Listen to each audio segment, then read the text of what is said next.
There's a specific problem, isn't there, with kids who are high functioning?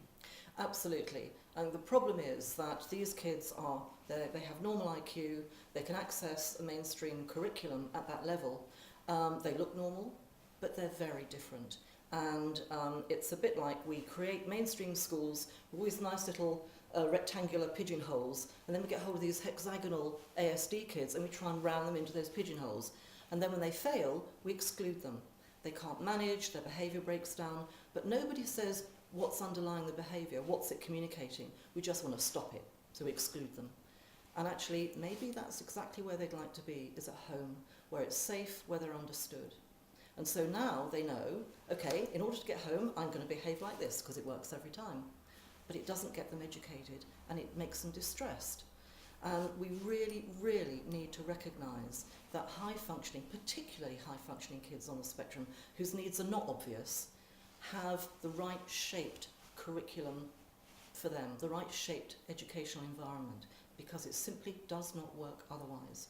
If you've got a colourblind child, it doesn't matter how many times you put it back into the classroom with colour-sighted children, it'll still not be able to do the colour sorting task. And there's no point in shouting at it or getting angry or saying, well, you're with all the other kids, why don't you just copy them? They haven't got the equipment to do that. And you know of a specific instance at the moment where there's a problem with a child who's high functioning? Yes, this child was mercilessly bullied at mainstream, became a school refuser for obvious reasons, school phobic, and she's been at home now for over 3 years. Not once has the LEA asked why she's not at school.